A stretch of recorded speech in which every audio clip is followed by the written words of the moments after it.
अस्सलाम वालेकुम दोस्तों, कैसे आप लोग? उम्मीद करते हैं खैरियत से होंगे। संडे का दिन है, वीकेंड है, वॉल्यूम मार्केट नॉर्मली कम होता है, छुट्टी का दिन होता है, बट हम आपके सामने मौजूद हैं मार्केट ओपन होने से पहले कि आपको एक मार्केट की अपडेट दी जाए, एक सिनेरियो बताया जाए कि आने वाले दिनों के अंदर क्या बनने जा रहा है। क्या यहाँ पे एक अच्छा बड़ा ऑल्ड कॉइन सीजन हम देखने जा रहे हैं, या फिर अब ये सिर्फ एक ख्वाब है और ख्वाब बन के ही खत्म हो जाएगा।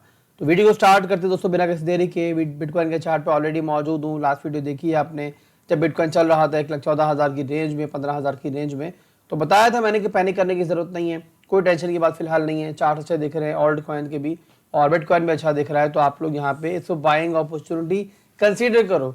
रिट्रेसमेंट थोड़ी बढ़ती भी तब भी टेंशन नहीं थी, और हम यहाँ बाइंग अपॉर्चुनिटी के लिए रेडी थे। एनीवेज बिटकॉइन दोबारा अभी यहाँ पे हमें रिकवर होता हुआ दिख रहा है, 1,18,000 पे चल रहा है। और सबसे इंपॉर्टेंट चीज क्या दिखाई थी लास्ट वीडियो के अंदर मैंने आपको, कि मंथली चार्ट के ऊपर हमें मंथली क्लोजिंग जो मिलने वाली है इस महीने की, वो हमें कहां पे चाहिए। क्या बताया था मैंने कि बहुत मैसिव एक ट्रेंड लाइन है जो बिटकॉइन को हमेशा टफ टाइम देती है, और जब भी बिटकॉइन यहाँ पे आता है तो इसका मतलब कि बिटकॉइन अपना एक टॉप बना रहा है, और उसके बाद बिटकॉइन या तो बहुत मैसिव क्रैश करता है, या फिर हम जो है बिटकॉइन को फिर उसके बाद बेयर मार्केट में जाते हुए देखते हैं। बट इस बार मैंने बताया था आप लोगों को, यहाँ पे इस बार मैं नहीं समझता कि बिटकॉइन यहाँ से रिजेक्शन लेगा, और बिटकॉइन इसके ऊपर आपको दिख रहा है। अब क्या चाहिए हमें? अब इसके ऊपर हमें मंथली क्लोजिंग चाहिए, और मंथली क्लोजिंग ऊपर मिल जाती है तो ये एक बहुत बड़ा मूवमेंट होगा मार्केट के लिए। टेक्निकली ट्रेंड लाइन के ऊपर क्लोजिंग होना, तो इसका इंशाल्लाह दोस्तों हम लोग इंतजार रहेगा, हम इसको कवर करेंगे। अभी के लिए मामला बहरहाल बेहतर चल रहे हैं, अच्छे चल रहे हैं। तो ये बिटकॉइन का चार्ट है। इसके अलावा अगर मैं थोड़ा सा मजीद ब्रेक डाउन करूं आप लोगों के लिए जल्दी से, तो हम डेली में चार्ट को कन्वर्ट करते हैं, और डेली में भी एक नज़र देख लेते हैं कि यहाँ पे सिचुएशन क्या चल रही है। तो डेली का चार्ट मैंने ओपन कर लिया। अब डेली के अंदर दोस्तों मुझे आप लोगों ने बताना है कि आपको मेरे चार्ट पे इस टाइम क्या दिख रहा है, मैंने क्या ये ड्रॉ किया हुआ है। अगर थोड़े से भी आप टेक्निकल जानते हो, बिल्कुल सिंपल सा एक ट्रेडिशनल पैटर्न है। एक बुल फ्लैग था जिसका ब्रेकआउट हुआ था, और वहीं से ब्रेकआउट लेने के बाद बिटकॉइन अब हायर हाइज हायर लोज बना रहा है। इसके अलावा यहाँ पे देखो ना, अगर आप लोग, तो मैं 4 घंटे में दिखाता हूँ इंट्रा टाइम फ्रेम में, तो यहाँ पर भी देखो तो एक कंसोलिडेशन चल रही है, और बिटकॉइन आपको दिख रहा होगा कि यहाँ पे एक छोटी सी रेंज में जो है ना सिमट के चल रहा है, और ये बन रही है इसकी सपोर्ट। मैं आपको दिखाता हूँ, ये देखो ये सपोर्ट बन रही है, और आप कह सकते हो कि यहाँ ऊपर जो है इस लेवल पे हमें एक रेजिस्टेंस भी मिल रही है। तो एक छोटा सा एक रेंज है जिसके दरमियान बिटकॉइन इस टाइम कंसोलिडेट कर रहा है, और एक्सपेंशन का मूव भी यहाँ पे जल्दी आएगा। और मैं यहाँ पे पर्सनली जो है मामला जो है मार्केट के बुरे फिलहाल नहीं देख रहा हूँ। फिर रिपीट कर रहा हूँ कि रिट्रेसमेंट होती है कोई भी तो मेरे लिए बाइंग अपॉर्चुनिटी है ओल्ड कॉइन्स के अंदर, खास तौर पे। इसका रीजन ये कि बिटकॉइन डोमिनेंस जो है वो भी यहाँ पे अब हमारी एक्सपेक्टेशन के हिसाब से ही, बिल्कुल जैसे हम बता रहे थे आप लोग काफी लंबे अरसे से, अब यहाँ पे डाउन ट्रेंड की तरफ है और वीक दिख रहा है। इसके बारे में बात करते हैं अभी। तो यहाँ पे अगर बिटकॉइन डोमिनेंस गिर रहा है तो इसका मतलब भाई कोई भी रिट्रेसमेंट जो है हमारे लिए ओल्ड कॉइन्स के अंदर अपॉर्चुनिटी है।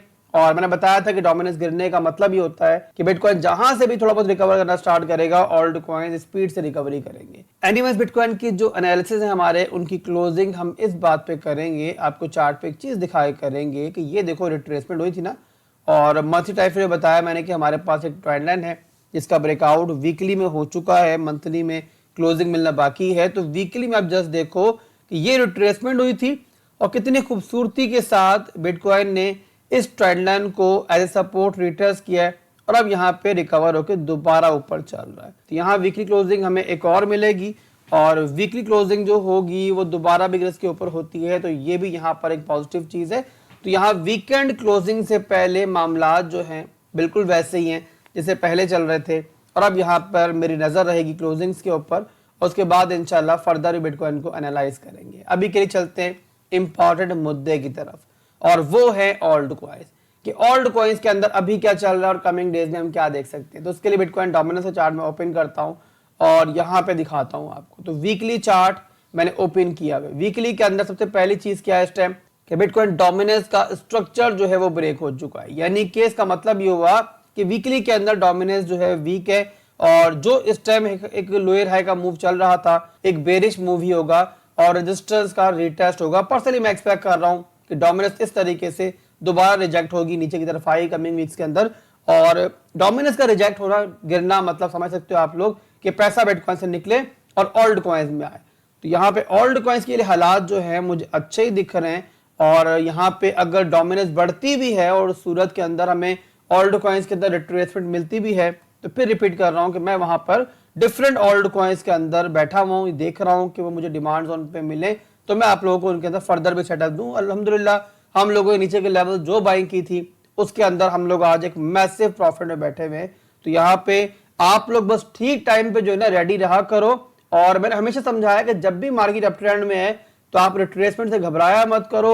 और एक बड़ा पुराना मुहावरा है तमाम फाइनेंशियल मार्केट्स के लेजेंड्स का, वॉरेन बफेट का, कि buy the fear sell the greed. But ये जुमला जो है ना सिर्फ हमारे अप ट्रेंड में अप्लाई होता है, बुल मार्केट्स में अप्लाई होता है।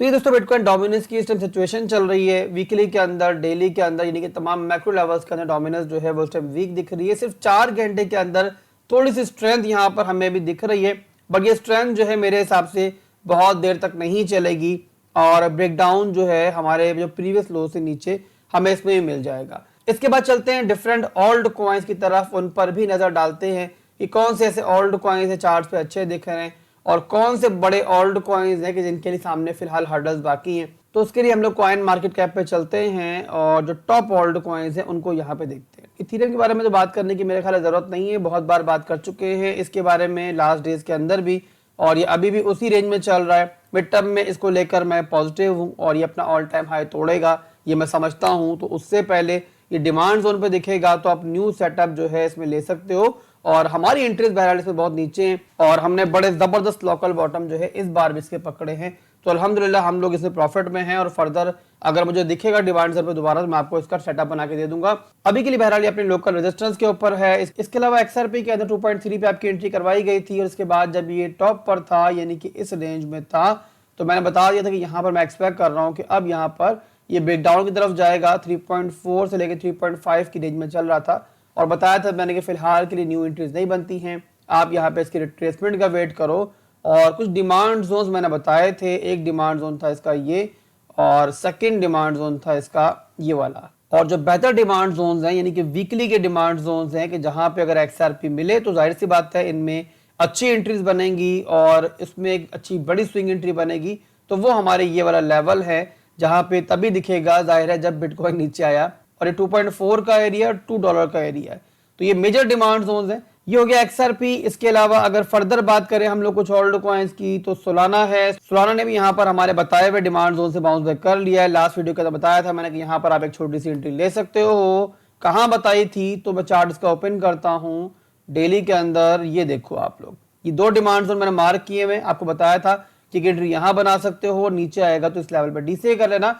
तो फर्स्ट डिमांड जोन जो आपको दिया था वहां से सोलाना स्टेम चल रहा है ऊपर, तो यहाँ पे एंट्री बनाई है किसी ने हमारे कहने पे, तो लगभग यहाँ पे 7% के प्रॉफिट में आप मौजूद हो। तो यहाँ पे अगर शॉर्ट टर्म के लिए आपने एंट्री ली थी तो प्रॉफिट्स को मार्केट में मत छोड़ो और पार्ट्स में बुकिंग करते रहो। इसके अलावा मिड टर्म के लिए अगर आपकी प्लानिंग है तो फिर आप लोग जो है सोलाना को होल्ड कर सकते हो। इसके अलावा बात करें अगले ओल्ड कॉइन की कि किन ओल्ड कॉइन्स में हमें चार्ट जो है अच्छे दिख रहे हैं, तो एक ENA का चार्ट मैंने लास्ट डेज में शेयर किया था आपके साथ और बताया था कि इसके अंदर मैं एक्सपेक्ट कर रहा हूँ कि पंप करेगा, एक बड़ा तगड़ा पंप करेगा। और हमने देखा उसके बाद कि ENA ने पंप करना स्टार्ट किया और गिरती हुई मार्केट में इवन पंप किया। और यहाँ पे देखो तो जो इसने 0.42 का लो लगाया था वहां से लगभग ये 50% ऊपर चल रहा है। तो यहाँ पे ENA के अंदर फर्दर भी मैं एक्सपेक्ट कर रहा हूँ कि ये जो है हमें आने वाले वीक्स के अंदर मिड टर्म के अंदर यानी कि ये ऊपर दिखेगा। और पर्सनली मैं यहाँ पे जो मिड टर्म का टारगेट लेके चल रहा हूँ इसका वो 0.9 का और $1 का लेके चल रहा हूँ। बट यहाँ पे अभी चलती हुई ट्रेन के अंदर ज़्यादा एंट्री नहीं बनेगी और अगर एंट्री आपने करनी है तो आपको इसके पुल बैक का वेट करना पड़ेगा। अभी यहाँ पे 0.65 का एक रेजिस्टेंस है, एक लोकल रेजिस्टेंस है जहां ये मौजूद है। तो पुल बैक आता है तो मैं आप लोगों के डिमांड जोन जो है इसका मार्क कर देता हूं।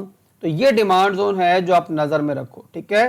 ये आपका है 0.47 और यहाँ पे अगर मैं इसका डिमांड जोन मार्क करूं तो ये पूरे का पूरा जो है ना आपका ये डिमांड जोन बनता है, ठीक है। यहाँ मिलता है अगर ये आपको तो आप जो है इसमें एंट्री बना सकते हो और ये एरिया बनता है 0.4 से लेके लगभग यहाँ पे 0.47 का एरिया। अगर आपको लकीली एंट्री मिल जाती है तो डीसीए के लिए अमाउंट जो है साइड पे हमेशा रखा करो किसी भी ऑल्ट कॉइन में जब आप लोग मिड टर्म के लिए एंट्री ले रहे होते हो।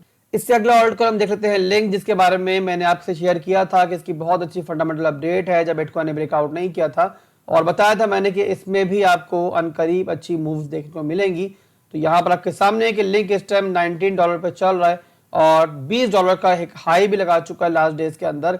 और अभी यहाँ पे अपनी स्ट्रॉन्ग लो की सपोर्ट से जो कि डेली के अंदर है, यहाँ पे इस टाइम बाउंस कर रहा है। ये आप देख रहे हो, ये इसकी डेली की सपोर्ट है और इसी को आप लोग जो है आगे भी सपोर्ट तौर पर इस्तेमाल कर सकते हो। $70 का ये एरिया है और यहाँ पे इस टाइम लिंक जो है बाउंस बैक कर चुका है और अपना एक नया हाई बनाने की ट्राई कर रहा है। इसके अलावा रेजिस्टेंस की बात करें तो ये हमारे पास लिंक का एक रेजिस्टेंस एरिया है $19 का। अगर ये टूटता है तो फिर यहाँ पे लिंक के लिए जो है ना काफी एक अच्छी ऊपर स्पेस है जहां पे लिंक जो है फर्दर फिर बहुत जबरदस्त तरीके से मूव कर सकता है। और नेक्स्ट सप्लाई जो बनेगी इसके बाद जो मेजर सप्लाई बनेगी, मैं इस टाइम वीकली और डेली की बात कर रहा हूँ, मैक्रो लेवल्स की बात कर रहा हूँ, मैं छोटी मोटी रजिस्टर्स की बात नहीं कर रहा हूँ, तो वो $23 है। तो इन रेंजेस के दरमियान आप लिंक में भी खेल सकते हो। तो ये कुछ ओल्ड कॉइन्स थे जो आज की वीडियो में हमने डिस्कस किए हैं और अगर आप चाहते हो मजीद ओल्ड कॉइन्स में डिस्कस करूँ तो कमेंट में लिखो, नेक्स्ट वीडियो में इंशाल्लाह उनको भी शामिल करेंगे। जल्दी मिलते हैं, वीकेंड का दिन है, मैं नहीं चाह रहा वीडियो ज्यादा लंबी हो। कल मार्केट ओपनिंग के बाद दोबारा एक वीडियो बनाएंगे और आपको फर्दर मार्केट के बारे में गाइड करेंगे। अभी के लिए बस इतना ही था, फिर मिलते हैं। अल्लाह हाफिज।